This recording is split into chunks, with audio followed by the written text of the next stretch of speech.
jokes, but African spirituality, getting in touch with something outside of yourself, getting in touch with your ancestors. For me, my opinion, this is the mechanism we can use to actually free ourselves. Using what America has given us to empower ourselves has never worked. Name the thing America has bestowed upon us that's been empowering, that we can grip on to and progress positively in the right direction. Nothing. What, Christmas? Jesus? Stop the bullshit. Stop it. Lies, lies, lies, perversion, manipulation, more lies. Right? So I'm assuming Tasha K's an atheist. Somebody send me, she make a whole bunch of videos. I could be wrong. I'm not in it for that. Like, if she's an atheist, send me the video. I'll post that and be like, she was right to question him like this because she doesn't believe in nothing. But if she's a Christian, how fucking dare you? Pardon my French.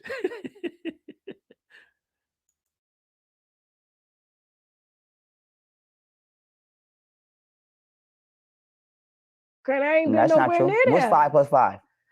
10. Are you in a math class? I was taught that. Are you in a math class? Wait, he got you there, Tasha K. You said if you never been somewhere, right? You sometimes when it comes to knowledge or learning for all of us, somebody taught you, right? Somebody taught you. 5 plus 5 is 10. He proved a point to you, sister. Come on now. Who told you that shit was true? Somebody, right? So we all relying on people for information. Stop the bullshit, man. That's why I be thinking sometimes it's something bigger at play here. Like, why she fucking with this brother like this? Is it for views? Is it because she don't like Africans? What? Give me the antithesis of this type of conversation. What is it happening for? You feel me? What is it happening for? This type of young brother should be saluted. Let me tell you how to do it, Tasha K. Let me teach you how to be on code, goddammit. You interview a young pharaoh who may have some shit about him you don't like. During the interview, you keep it real. You keep it professional. You say what you don't like. You have a conversation with him. You don't challenge him too much because y'all both black. After the interview, sit him down. Hey, bro, seen this, seen that. How could I help you? Need some info? Teach me something. If we building. If we not building, then we just niggas in blackface, then right? Then we just white folks in blackface. If we not building, if we created these platforms to talk and to create dialogue for nothing, right?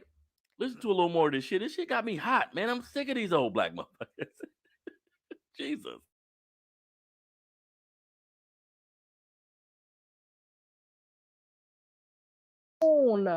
So why I can't be taught this on my own? But you weren't. You read books. You read random books of people who have experienced Egypt. No, who but have been never... there. Who have been there. Okay. Who have been there. Have you ever been in prison? So what if you... Yo, I'm sorry. I'm sorry. Shit. I'm sorry. Shit. So are we saying we shouldn't read books? What is a book? Do we understand how like a book on history or a book on knowledge works? Yes, cross-reference everything. First off, cross-reference everything. But do we get how it works? People spend time researching topics. Like, come on, Tasha K, come on now. People spend time researching topics and traveling places and getting a perspective. Then they put it all together in a piece of work for you to consume.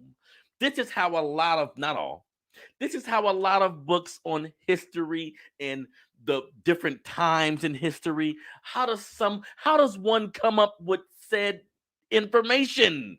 You research, you cross-reference, right?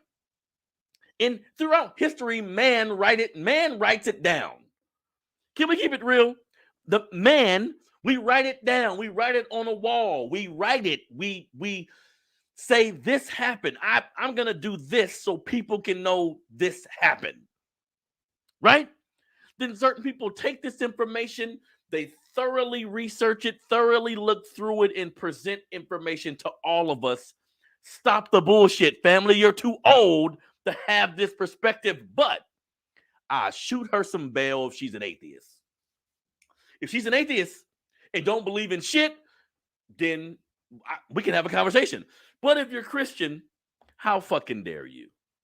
How dare a Christian person tell a person who believes in African spirituality, I need more proof.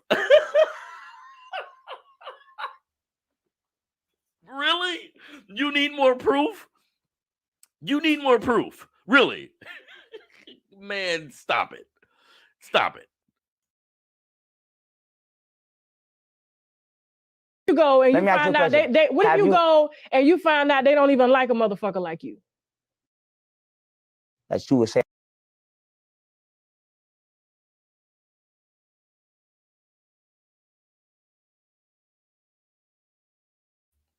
I'm done with this shit. I'm done with that video for now before I get too pissed off.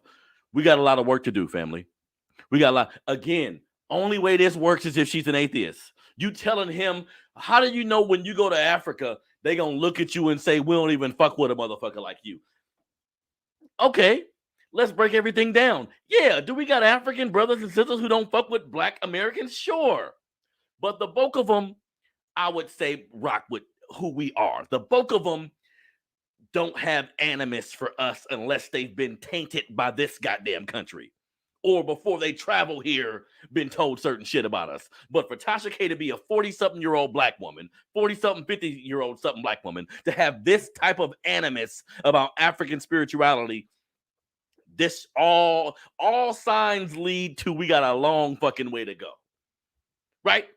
We got a long fucking way to go. That we have people in our community who treat knowledge as it's a goddamn sin almost. They treat knowledge as something you should frown upon. Stop doing that shit. Just because you don't know, don't mean it's some bullshit. Again, Young Pharaoh is a brother who has said a lot of things that I agree with. Sometimes he'll take an approach that I don't fuck with as much. But this is a young Black man. If you know his story, this is a young Black man who grew up in poverty, grew up in trauma.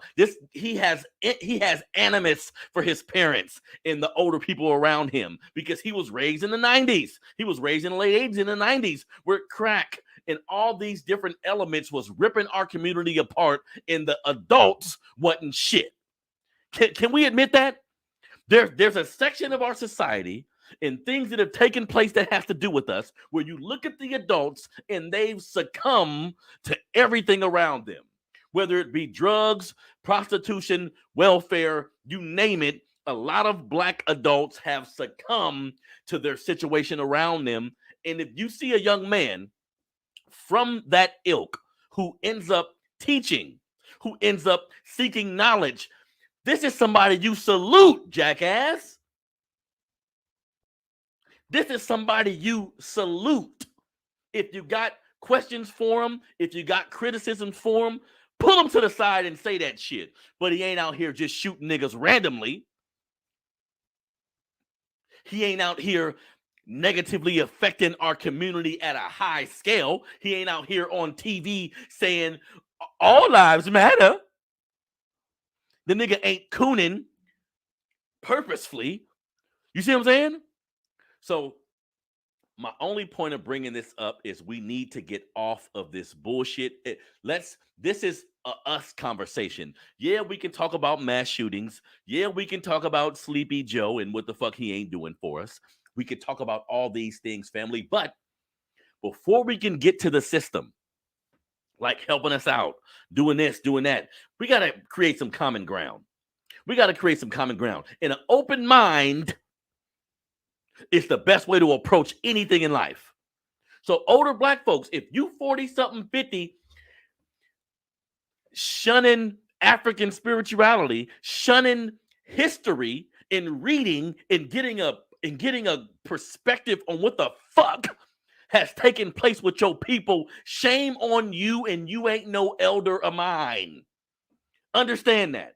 If you can't use your experiences to create a perspective that can help the young people around me, or the young people around you, you're not an elder to me. You just an old nigga that need to get out the way. You just an old nigga that need to get out the way. An elder, just so we know, because right now we got 30-something, 40-year-old grandparents. I'm one of them. I'm one of them.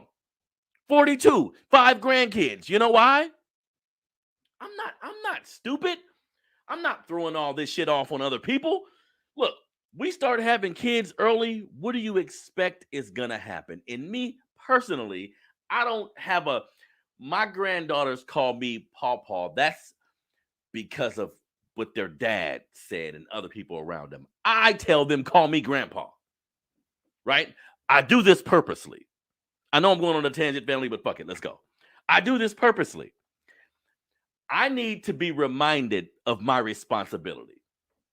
Let me go there with y'all. I need to be reminded that I am at the top of the food for me and my family. I'm at the top of the food chain as far as men is concerned. When my sons and all they seeds, I'm at the top when it comes to my last name. That's a hell of a responsibility. I'm not going to try to duck that responsibility by you calling me some cool ass name. No, I'm Grandpa like a motherfucker. I need to act like it. See, we got grandmas that want to turn up, get to the club, do all they shit. No, call me Meemaw. Call me all these names. Call me. Wait, no. Your grandmother is what she is. Ain't no coolness about it. We shouldn't have started so early. Like, we shouldn't have put ourselves in this position if now we want to know. I want to be called what I am